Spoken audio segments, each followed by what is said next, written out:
Okay, तो today will be discussing about conjugation कि कहाँ पे कॉन्जुगेशन हो रहा है, कहाँ पे कॉन्जुगेशन नहीं हो रहा है, वो समझना है। आप लास्ट वीडियो देख सकते हो मेरी रेजोनेंस के ऊपर, जहाँ पे कॉन्जुगेशन के बारे में मैंने थोड़ी बहुत बातें बताई थी। हम बहुत ज़्यादा रूल्स रेगुलेशंस पे नहीं जाएंगे, हम सीधे सीधे एग्जांपल्स की बात करेंगे जिससे आपको देख के समझ आए कि यहाँ पे रेजोनेंस होगा, यहाँ पे रेजोनेंस नहीं होगा। कुछ चीज़ें आपको बताया था मैंने, जैसे कि माइनस या फिर लोन पेयर सिग्मा पाई ऐसा कुछ है, या फिर अगर आपको दिख रहा है कहीं माइनस या लोन पेयर सिग्मा प्लस ऐसा कुछ है। और अगर आपको रेडिकल्स के केस में बताया था, अगर रेडिकल दिख रहा है, सिग्मा दिख रहा है और आपको यहाँ पे माइनस दिख रहा है या फिर लोन पेयर दिख रहा है या फिर पाई दिख रहा है, कुछ भी दिख रहा हो, तो इस केस में भी क्या होगा, कॉन्जुगेशन होता है। और इस केस में भी अपन मानेंगे कि वहां पे रेजोनेंस हो रहा है। अब मैं आपको सीधे सीधे एग्जांपल्स पे ले जाऊंगा।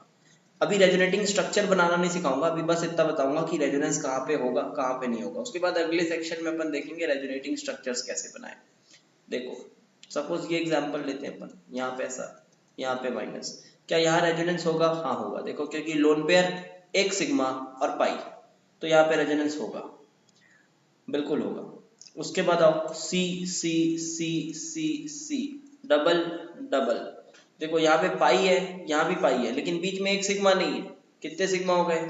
दो सिग्मा बॉन्ड्स आ गए, तो यहाँ पे रेजोनेंस नहीं होगा। सीधी सीधे शब्दों में बोलूँ तो ये जो बीच में कार्बन आ गया, ये sp3 हाइब्रिडाइज्ड कार्बन आ गया, जिससे क्या हो गई, sp2 की जो लंबी चेन मैंने बोला था रफली आप देख सकते हो बनती है, वो लंबी चेन क्या हो जा रही है, बीच में ब्रेक हो जा रही है, जिसके कारण यहाँ पे कॉन्जुगेशन नहीं होगा और इसलिए यहाँ पे रेजोनेंस का फिनोमेना काम नहीं करेगा। अगर इसी में मैं ऐसा करता सी सी सी और सी, और यहाँ पे डबल लगाता, यहाँ पे डबल लगाता, तो यहाँ पे रेजोनेंस का फिनोमेना काम कर जाएगा। क्योंकि देखो ये क्या है, पाई, और बीच में क्या है, एक सिग्मा, और ये क्या है, पाई। तो पाई सिग्मा पाई, तो resonance will work, yes resonance will work, काम करेगा यहाँ रेजोनेंस। और कहाँ कहाँ काम करता है, फॉर एग्जाम्पल देखो CH2 double bond CH single bond CH2 plus, तो देखो बेटा यहाँ रेजोनेंस काम करेगा कि नहीं। स्ट्रक्चर कैसे बनाना है, वेट करो, उसके लिए भी काम बात करेंगे, एकदम सीरीज स्टेप बाय स्टेप चल रहे हैं पूरी जनरल ऑर्गेनिक केमिस्ट्री लेके। तो यहाँ पे देखो पाई सिग्मा और प्लस, तो पाई सिग्मा प्लस ये भी एक तरह का कॉन्जुगेशन है, पाई सिग्मा प्लस ये भी एक तरह का कॉन्जुगेशन है। तो ये कॉन्जुगेशन है, मतलब यहाँ भी रेजोनेंस का फिनोमिना शो हो जाएगा। और आगे देखते हैं, कुछ और केसेस देखते हैं। Suppose you have this case with you, the very famous, suppose you have this case, तो will there be resonance? Yes, यहाँ भी रेजोनेंस हो जाएगा, यहाँ भी रेजोनेंस हो जाएगा। कैसे? देखो pi sigma pi, pi sigma pi है, तो इसके रेजोनेटिंग स्ट्रक्चर्स बनाए जा सकते हैं। कुछ और एग्जांपल फटाफट से, double bond O, O minus, ठीक है, ये आपको दिख रहा होगा कार्बोक्सिलिक एसिड का ये कॉन्जुगेट बेस है, कार्बोक्सिलेट आयन है। देखो यहाँ पे क्या है, माइनस सिग्मा पाई, तो माइनस सिग्मा पाई कॉन्जुगेशन हो जाएगा, बिल्कुल हो जाएगा। अब देखो CF3 माइनस CF3 माइनस, क्या यहाँ कॉन्जुगेशन होगा? नहीं, यहाँ पे कॉन्जुगेशन नहीं होगा, कुछ नहीं है यहाँ पे, ये लोन पेयर है, ये लोन पेयर है, lone pair sigma minus, lone pair, lone pair sigma और माइनस, ऐसा कोई कॉन्जुगेशन मैंने नहीं बताया आपको, है ना, ऐसा कोई कॉन्जुगेशन नहीं बताया, क्योंकि माइनस भी एक तरह से आप लोन पेयर जैसा ही ट्रीट कर सकते हो उसको। तो lone pair sigma, lone pair, ऐसा कोई कॉन्जुगेशन देखने को नहीं मिला है, ठीक है। उसके बाद मैं बात करूं, आपको दूसरा एग्जांपल लेते हैं। देखो CCl3, फिर बात करें CCl3 माइनस, CCl3 माइनस, क्या यहाँ पे कॉन्जुगेशन है? हाँ बिल्कुल यहाँ कॉन्जुगेशन है। कौन सी कॉन्जुगेशन? इंपॉर्टेंट केस है, यहाँ पे कॉन्जुगेशन है। कौन सा कॉन्जुगेशन है बेटा? देखो यहाँ पे वेकेंट डी ऑर्बिटल मौजूद है, वेकेंट डी ऑर्बिटल मौजूद है, तो नेगेटिव जो है वो वेकेंट डी ऑर्बिटल में ट्रांजिशन कर सकता है कुछ इस तरह से। तो यहाँ पे कॉन्जुगेशन है, हाँ है। कौन सा कॉन्जुगेशन हुआ यहाँ पे? देखो नेगेटिव सिग्मा और वेकेंट डी, नेगेटिव सिग्मा और वेकेंट डी ऑर्बिटल कॉन्जुगेशन, ये वाला कॉन्जुगेशन हुआ। कुछ और एग्जांपल्स उठाते हैं।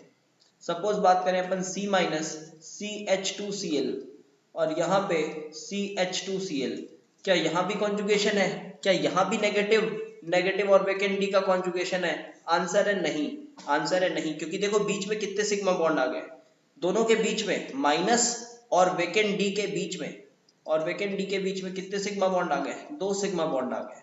तो ऐसे केसेस में देयर इज नो कॉन्जुगेशन, यहाँ पे कोई कॉन्जुगेशन नहीं है, एंड वी विल नॉट से कि यहाँ पे कॉन्जुगेशन है और यहाँ रेजोनेंस होगा, नहीं होगा, यहाँ पे रेजोनेंस नहीं होगा। कुछ और एग्जांपल्स की बात करते हैं। Let us talk about something else.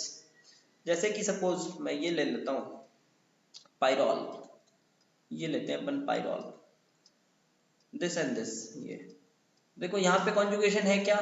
हाँ है, यहाँ भी कॉन्जुगेशन है। तो अभी बस आपको कॉन्जुगेशन देखना आना चाहिए यार, अभी तो बेसिक बात कर रहे हैं अपन। देखो ये लोन पेयर और पाई, लोन पेयर और पाई के बीच में एक सिग्मा दिख रहा है ना, तो कौन सा कॉन्जुगेशन दिख रहा है? लोन पेयर सिग्मा और पाई, ये कॉन्जुगेशन दिख रहा है। हाँ आप ये भी मान सकते हो कि ये भी कॉन्जुगेशन है, यहाँ पे पाई सिग्मा पाई, वो भी एक तरह का कॉन्जुगेशन है। मतलब ओवरऑल मोर और लेस में अगर बोलूं तो इस मॉलिक्यूल में रेजोनेंस होगा या नहीं होगा, अभी बस ये सीख रहे हैं। हाँ रेजोनेंस होगा, इस मॉलिक्यूल में भी रेजोनेंस होगा। कुछ और एग्जांपल्स की बात करता हूँ, जैसे suppose this this this this, यहाँ पे प्लस, यहाँ पे ऐसा, यहाँ पे ऐसा, क्या कोई कॉन्जुगेशन यहाँ पे है? हाँ देखो है, कौन सा? पाई सिग्मा पाई, एक तो ये कॉन्जुगेशन दिख रहा है, उसके बाद देखो पाई सिग्मा प्लस, ये भी कॉन्जुगेशन दिख रहा है। तो यहाँ भी कॉन्जुगेशन है जहाँ पे रेजोनेंस हो जाएगा। तो होप सो आपको समझ आया होगा कि कहाँ पे रेजोनेंस होगी, कहाँ पे रेजोनेंस नहीं होगी। तो मिलते हैं नेक्स्ट वीडियो में, जहाँ पे हम रेजोनेटिंग स्ट्रक्चर्स ड्रॉ करना सीखेंगे और उनकी स्टेबिलिटी प्रेडिक्ट करना सीखेंगे। तो in next video we will be discussing how to draw resonating structure, how to draw resonating structure. Hope so अब आपको इतनी बातें समझ आ गई होंगी कि रेजोनेंस क्या होता है, उसके एक्सपेरिमेंटल एविडेंसेस क्या हैं, और उसके बाद दूसरी बात कॉन्जुगेशन क्या है। कॉन्जुगेशन बस आपको ये हेल्प करता है बताने में कि कहाँ पे रेजोनेंस होगा, कहाँ पे रेजोनेंस नहीं होगा। ठीक है, तो you can like the video and share it also and do subscribe my channel. जल्दी पूरी जीओसी मैं कवर करा दूंगा और उसके बाद कुछ और चैप्टर्स की भी बात करेंगे हम। तो ऑर्गेनिक केमिस्ट्री बहुत अच्छे से होनी चाहिए। Okay, I'm finishing it.